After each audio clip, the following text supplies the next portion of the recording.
Hey up, how you doing? You're right. So today was supposed to be a brew day.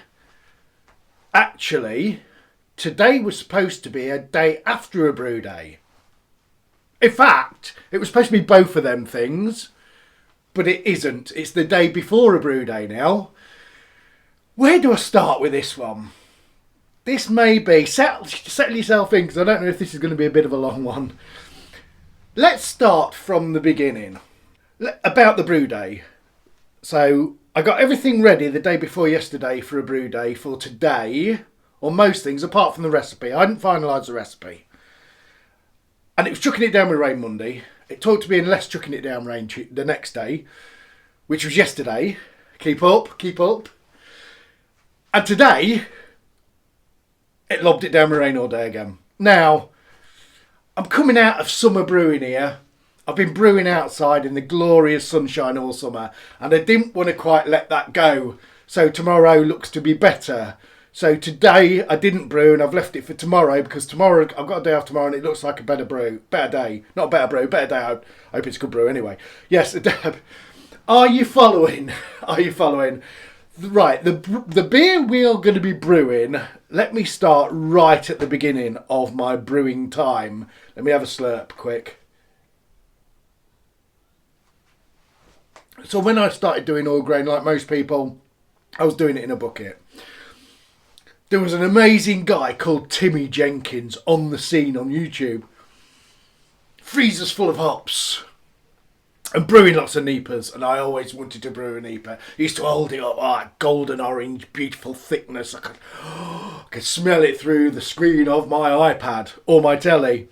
Always fancied it. But obviously, the nemesis of a NEIPA, because of the hops, is oxygen. So that was completely out of the question. I wasn't going to do that. Now I have the capability of 2 lots of pressure fermenting. I can do it. I've got 2 ways of doing that now.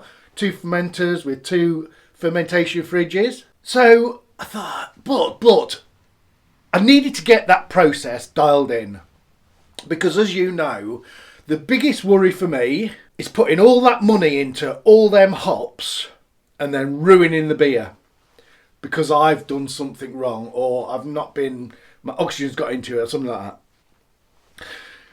I'm going to tell you how I've alleviated everything, really. So I've got a pressure fermenter. I've got a hop bong, so we can get hops in there without opening the top. Although I see a lot of people brewing New England IPAs and just dropping the hops in bags in the top, because apparently you have a nice little safety layer of CO2. As long as you don't keep that lid off for ages of that fermenter, you're all right. You're all right.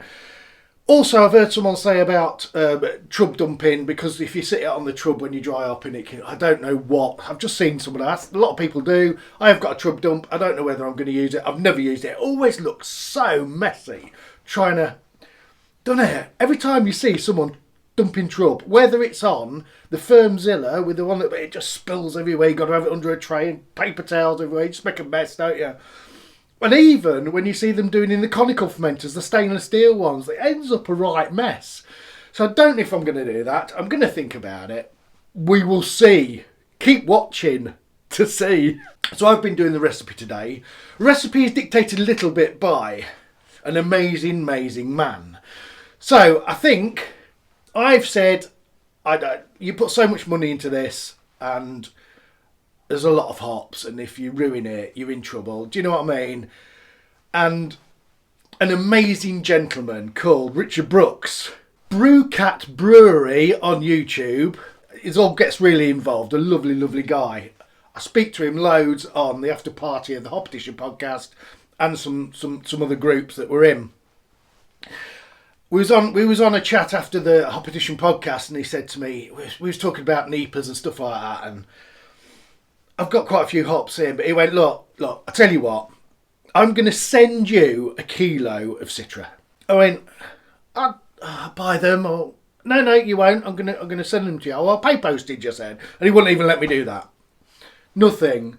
And I've chatted to a couple of other guys. Apparently, I can't remember what it was, Yakima Chief, I think. They went in and bought a great big load of it, and it's supposed to be amazing Citra. So predominantly this NEIPA is going to be Citra. I'll talk about the recipe in a second, but I was again blown away by the absolutely loveliness of the brewing community. I think maybe he got sick of me chirping on about I really want to do a NEIPA, but I don't want to chuck the money at it. Don't know. No, he didn't. He's just lovely. He heard me talking about it, and he's donated a kilo. Obviously, won't be using a whole kilo in this one NEIPA, but yeah. So I want to. As homage, I don't know how I'm going to do it. I want to drop the name into it. We'll see how we go. But, I mean, I was absolutely blown away again. I mean, thank you very much. So, yeah, Richard Brooks is sponsoring the hops and the beer. He won't get out of it, but he might get some beer. So that's where we're going. So if we're going to have a dominantly Citra hops in this New England IPA, it's because I was given the hops, bless him. Cheers, I raise a glass to you, you're a lovely man. Bought some yeast. I bought 2 packets of different yeast. I haven't decided what I'm going to use yet. I will update you on the brew day. Like I say, I think I'm going to bring you through the process of this one because it means so much to me. You know, me finally getting round to brewing one and just the amazing support from the community. Just didn't even ask. You just have it. Yeah, you have it. I was just like blown away. Amazing. So yes, let's have a look at recipe. This is a bit of a collab. So Brooksy sent me a recipe that he had done and he made up, I think. But I'd seen Matthew Calaby brew it. So yeah, Brew Boy Calaby on YouTube. I'd seen him. That was the last New England IPA video I think I've seen, and it looked cracking. I've had to leave a few bits out, move a few things about, but we're pretty close. I think we're not a million miles out. So let's have a look at the recipe in my high-tech book. 23 litre batch. Water is treated with Camden tablets already. The only thing I've got to weigh out is the base malt, the Maris Otter. Everything else is done. Are you ready? I'm very excited. So 4.5 kg of Maris Otter. We've got 820 grams of wheat malt. We've got 550 grams of carapils. We've got 500 grams of flaked oats. We've got 500 grams of maltodextrin. Last 15 minutes of the boil, and Mr. Calaby, I'm going to follow what he does. He gets some hot water out. Mixes the maltodextrin up, make sure it's all dissolved and put it back so it doesn't scorch on the bottom. I might have a bit more trouble getting out, I've got to be honest, because he takes it out the tap of the bottom of his system, and the trouble is, my system, that's where the pipe comes out, a quick disconnect that goes to the pump and then recirculates back around again. And it might cause me, I might have to think about that. We will sort it, we're going to sort it, no problem. We're going to mash at 65 degrees C for an hour. We're going to mash out 75 degrees C for 10 minutes. And we're going to sparge at 76, I think. Things may move, but this is preliminary. This is where we are. If I need to move this about, I'll move it about. I'm not... See, I said I was nervous, but I shouldn't be nervous at this point, should I? I should only be nervous when I'm transferring it from the fermenter to the keg, in case everything gets stuck, and then how do I get the oxygen out of it? Or I don't not get any oxygen in it, that's a nightmare. That's what I'm worried about. And then the first one coming out that tap, and just seeing what colour it is. That's all I should be nervous about. The rest of the brewing process is the brewing process, isn't it? I do it all the time. On to hops. I've got, at the minute, first run by, 75 grams of Citra and 75 grams of Mosaic at an 80 degrees C hop stand for 30 minutes at the end of the boil. Then we're going to dry hop with 200 grams of Citra and 100 grams of Mosaic for 3 days at 14 degrees C. Now I might do a bit more looking into this tonight because I've seen something about fermenting at high crowds and stop hop creep. But I've always, for ages and ages, because I saw loads of stuff about it. Dry hopped at 14 degrees C mostly. I know a lot of beers. See, I'm questioning myself now. I've looked loads into this, but Heikrausen, biotransformation at 14 degrees, I don't know. Hop creep. I'm not sure. Anyway, I mean, I've started using probably 225 grams in some of my beers, and I've dry hopped at all late editions, dry hopped at 14 degrees C for 4 days, 4 or 5 days, and I've not had any problems yet. So we will see. I probably ought to have thought this a bit more through, but I'd rather take you along and see things evolve, because this is real, isn't it? This is real. You know, I don't get a... I can remember, you know, I had one comment. I did the bucket blaster, and I had a bit. I've taken it down, but I had somebody comment there, and it wasn't very nice, really. But I was like, I don't. And then I looked back at it. I was like, but I took it out the box as the time. I didn't put it together before I did a video on it to show you. I did it in real time, so because you took it out the box, you look. That's what you want to see, isn't it? I can't remember what the comment was. It was something like. But the bit of the comment that upset me was something like, "Oh, you could make putting a lid on look difficult," or something like that. Anyway,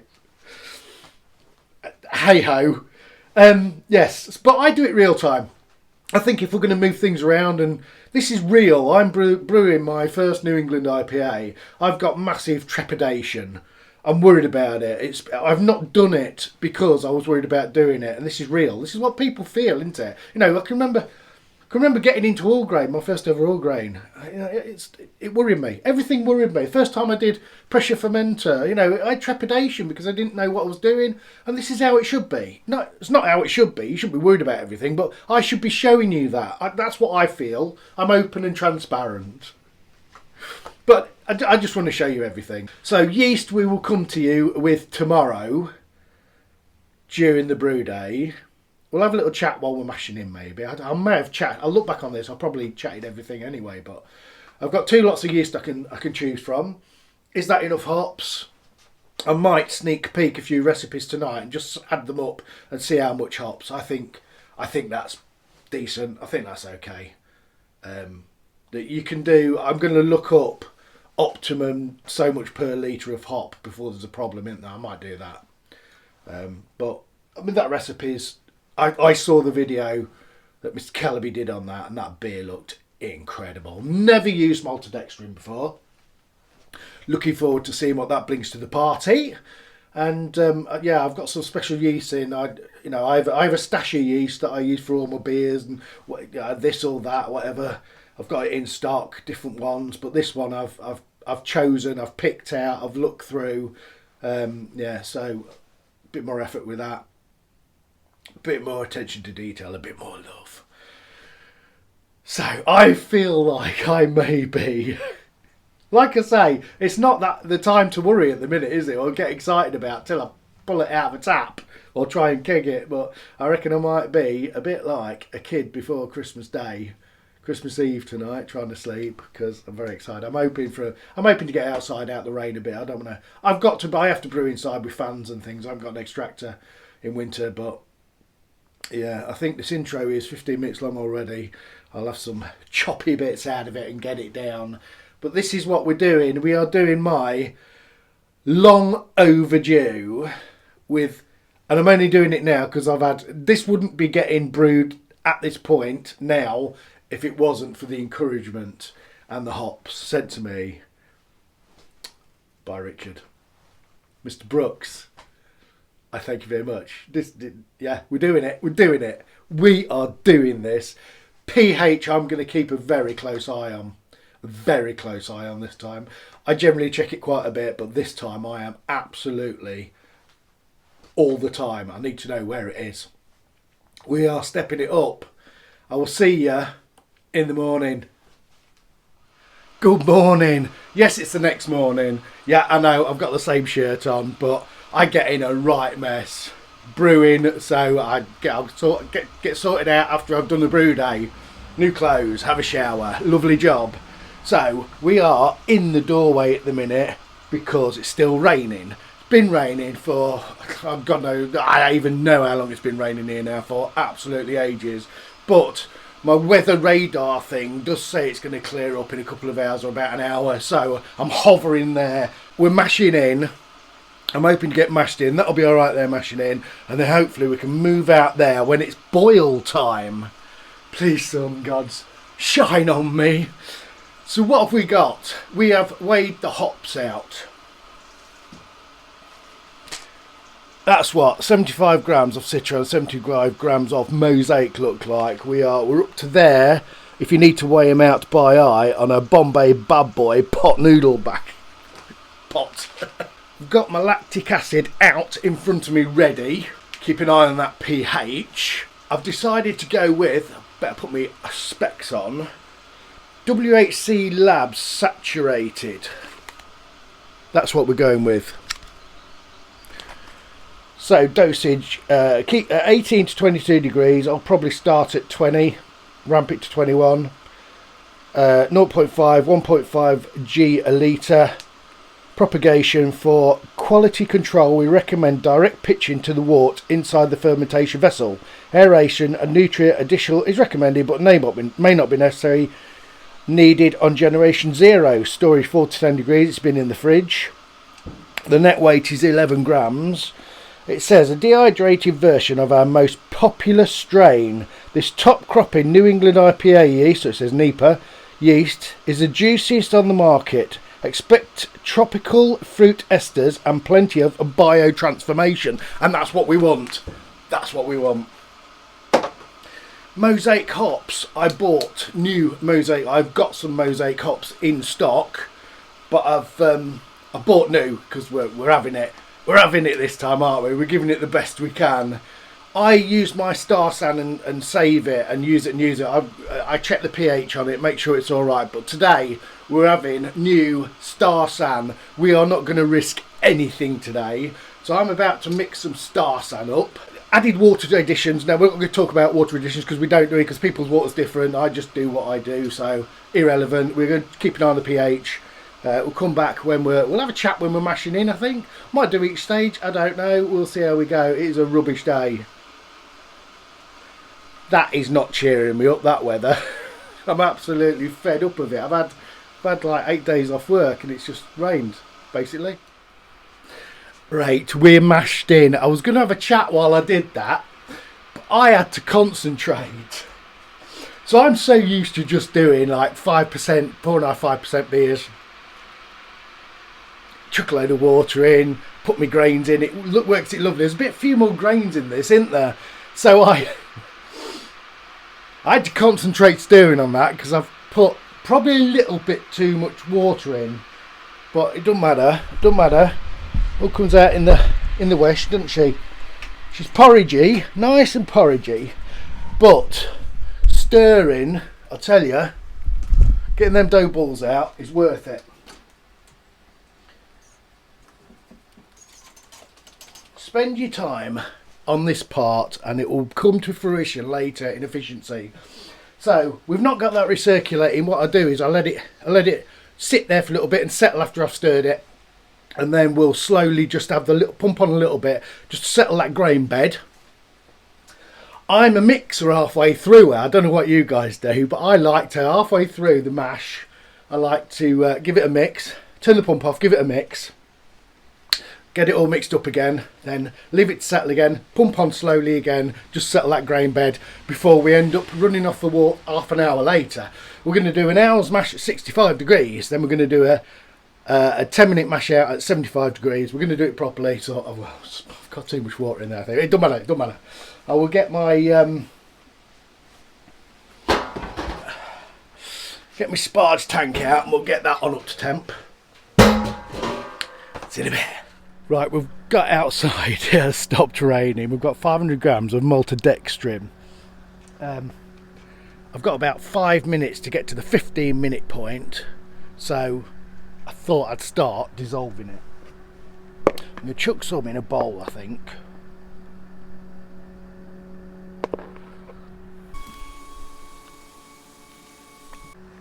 All seems very risky. Right, I've got my old small whisk out.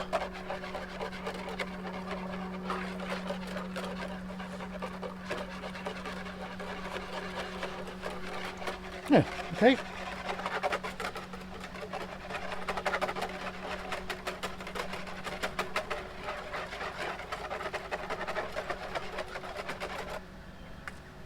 Okay, that's not going to be a lot of trouble then. Okay, that's faster than what I thought.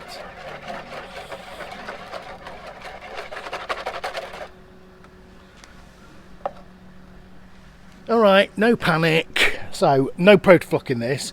I'm going to put the wort chiller in to sanitise, and the hop screen there, look.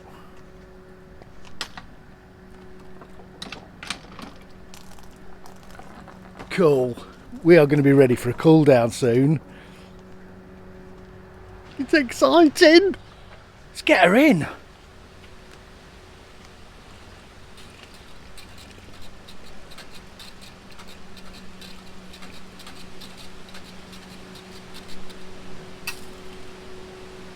Easy as that. Easy as that.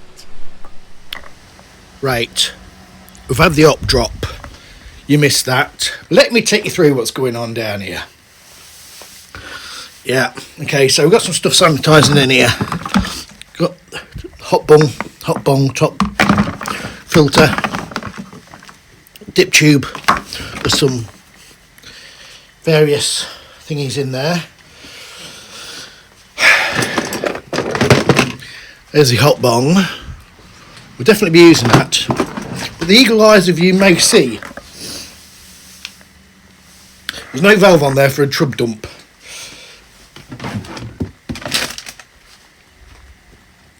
So that had one of those on it. Because it was leaking, so I changed it for a plastic one. Let me just turn you around and tell you what's going on. So I woke up this morning with a funny feeling, like I'd had a dream. And it felt like the dream, I can't always remember my dreams, but it felt like my dream was in the bottom of my fermentation fridge. There was a load of wort. So, on my... Oh, yeah. You know what's coming, don't you? Where is it? So when I put that together and put the sanitizer in it, it was leaking out of there because it got the metal one on.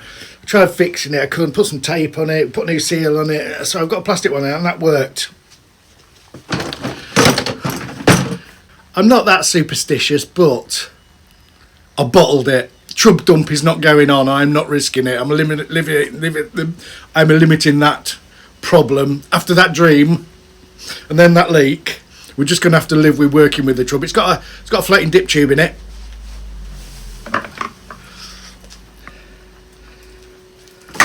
Just too many coincidences, I'm not doing it. So we've just got a blanker on the bottom, which I normally use. I've never used a trub dump before. I never bother with her. Because I've got a floating dip tube, I never bother, but we will see. I'm not doing it. The decision is made, I'm afraid. It ain't happening. Not risking it. I know the valve's shut and you can control that. I've just got a really bad feeling. And I'm going with my guts. I'm going with them. Right then, heading in fermenter.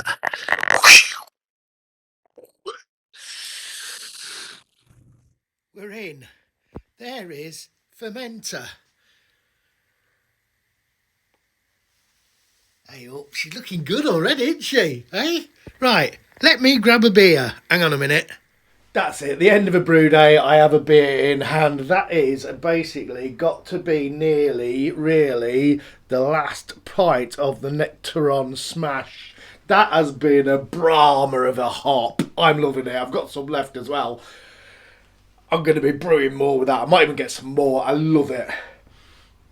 It's an absolute cracker. So yeah, beautiful smooth brew day. We managed to get outside. She's tucked up in the fermentation fridge, as you've just seen. Looks beautiful already. I've spoken to Mr. Brooks, and we are dry hopping after fermentation at 14 degrees C, or 12 or 14 degrees C. Either. For 3 days. After fermentation is finished, that's what we're doing. It didn't say that on Brief either, but give him a quick type and he typed straight back. Yes, that's what we're doing. Lovely job. It's already looking fruity. First time I've used that yeast, so I'm really looking forward to seeing what that's like. Fantastic. Brilliant. I love it. Let's say the only hiccup has been the trub dump. But I'm committed now. I can't change my mind. It's what it is. I fear this video may be a bit long, but I'm going to make it a greater glass if the beer comes out okay and we don't wreck it. I don't want to do a two-parter. I'm just going to do it as it is. It is what it is. So yes, great brew day. Lovely job. Got outside. Fantastic. I'm now going to chill out for the evening. Watch a bit of YouTube, have a few beers, and hopefully I'll come back with a vibrant NEIPA in my hand. I hope so. I really do.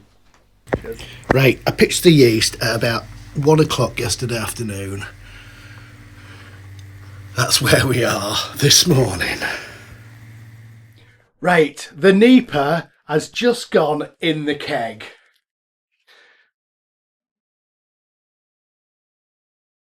So it's in the hydrometer trial jar, degas, called getting to the right temperature and degassing. So I can't show you that exactly at the moment. It needs a bit of time. But I've not tried this yet. I've sniffed it, but I just wanted you to be here for the initial. I mean, I think I've got away at the minute. I hope I've packaged it all right. But in fermenter, we've kept the oxygen out. Closed transfer into the keg, and I'm hoping I didn't get any bottles. I don't know what I'm going to do about this, but we'll I don't know what I'm going to do. Anyway, let's have. It smells fruity. It looks orange, doesn't it? I can't see the kitty. She looks orange.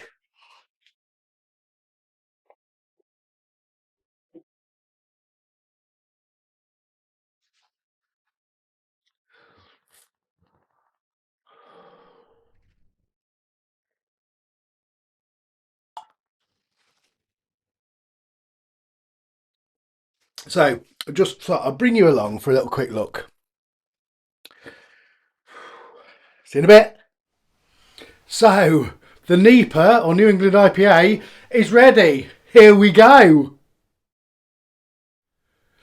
Oh, look at that. Oh my goodness gracious me. That is as thick as you like. And it's not brown. It's not brown.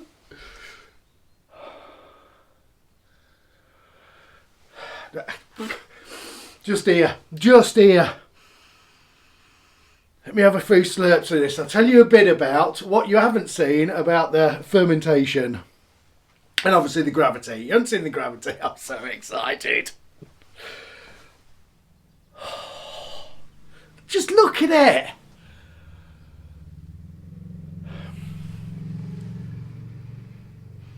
I mean, it smells fruity. This is only going one way unless I've boo-booed it, but the colour of it looks like I have not boo-booed anything.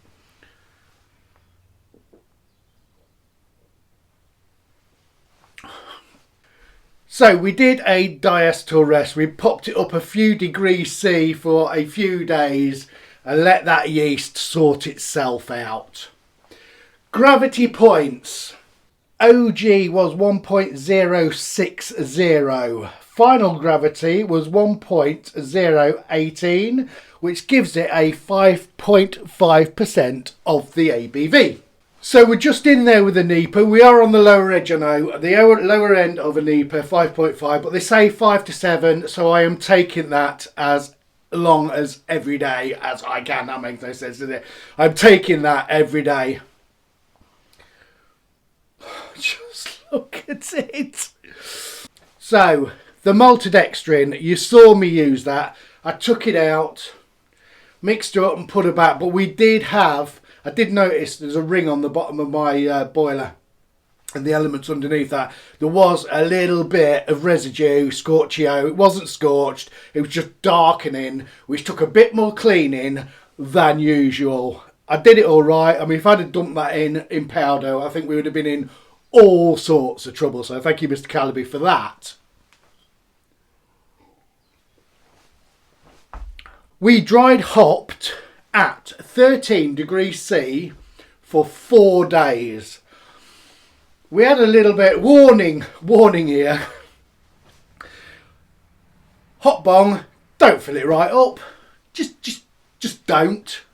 Because this happens, and I could not shift it.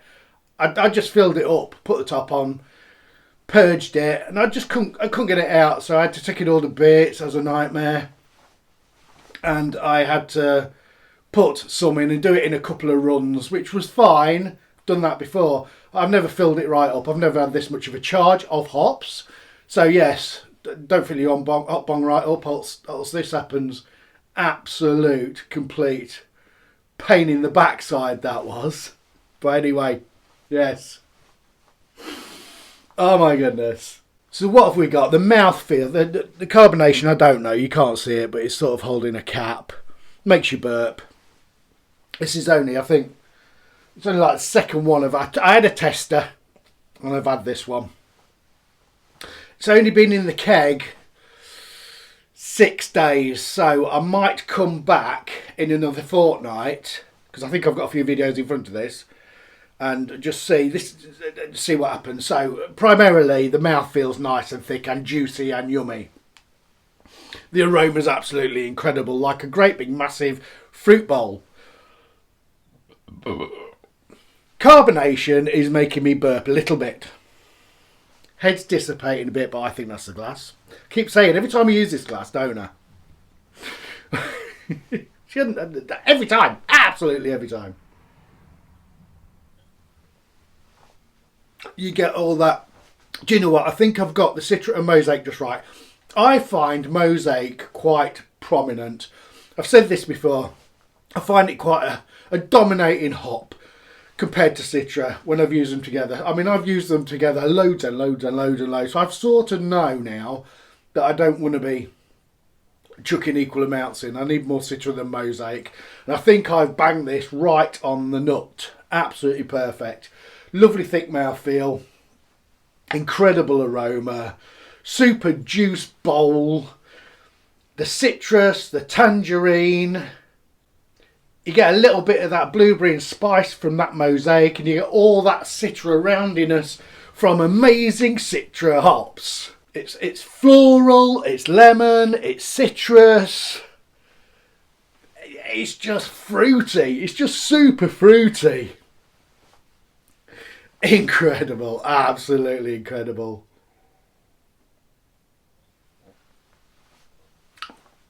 I have got absolutely no hops creeping anywhere. There's no hop burn on this. So I don't know what part, the dry hop temperature, because it's close transferred, because it's pressure fermented, I don't know. But it has got, I mean, it's got nearly 500 grams of hops in, but there's absolutely no hop creep. There's no hop burn. It is just a super lovely fruitiness. Like I say, it's only been in the keg less than, just under a week. And it's not green. You know, that all them hops scared me a little bit. And I was really worried about dropping the trub. I bottled it, as you saw in the video, not dropping the trub. And I thought that might have a bit of an impact. But it doesn't seem like it has.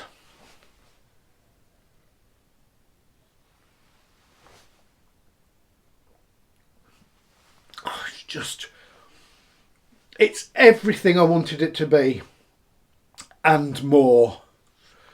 I cannot believe I've done it.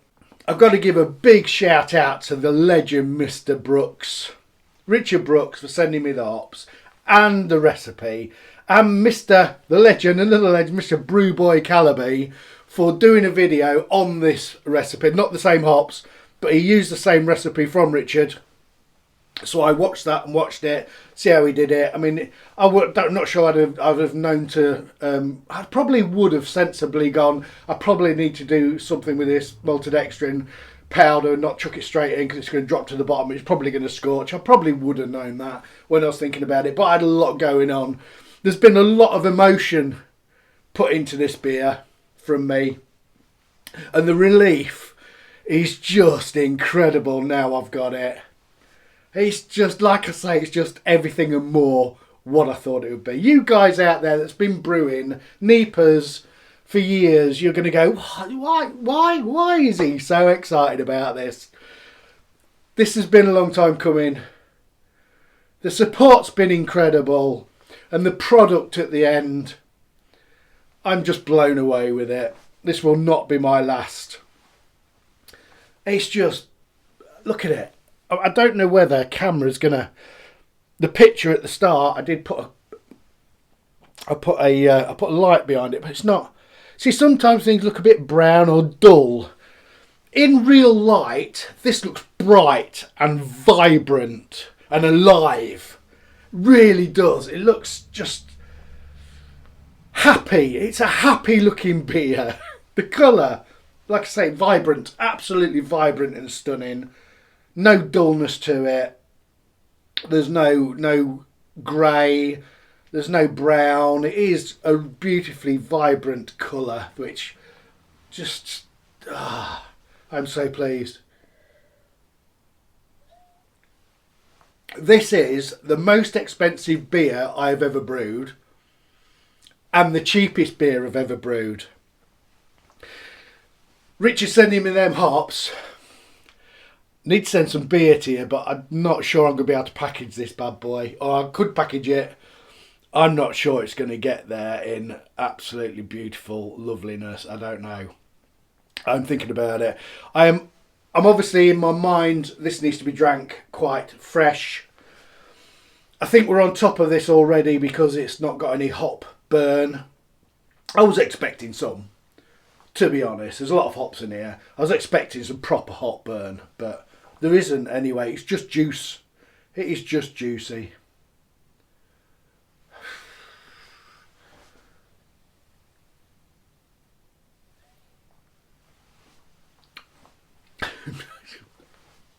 Orangey. It's really orangey and tangerine-y and a little bit pithy, floral. It's just, there's so many. There is so many amazing fruity flavours in this beer that I'm never going to be able to describe it accurately with my very poor skills. But look at it. Look at it. That's happy in a glass for me. Just happy in a glass. As I said, thank you, Mr. Calaby, Mr. Brooks, both playing a big part in this. And thanks everyone for watching. I'm going to go and drink some more of this because I'll tell you what, I just can't get enough of it. Where do you go from here? This is the trouble. Obviously, I'm doing this at the start of the night. It's a weekend, so I'm doing this at the start of the night. What do you drink after this? I mean, I need to drink this later on in the night, but it doesn't need to be too late, so I've had too many beers and I don't appreciate it. But if you drink this at the start of the night, where do you go? That is so flavourful. It's got such an incredible mouthfeel. What are you going to drink after you've had this that's going to make any sort of impact on your taste buds? I don't know. That is the only downside of this beer I can say. What do you drink after it? I just don't know. I've had some good New England IPAs out of bottles, but I think the freshness out of the keg so quick and the love, the trepidation that I've put into this, I think is probably making my emotions a little bit more heightened, ladies and gentlemen. I'm going to go. This is going to be a long video. I apologise for that, but I hope you enjoyed it. It meant a lot to me, this video, so it is what it is. I appreciate you all. Cheers!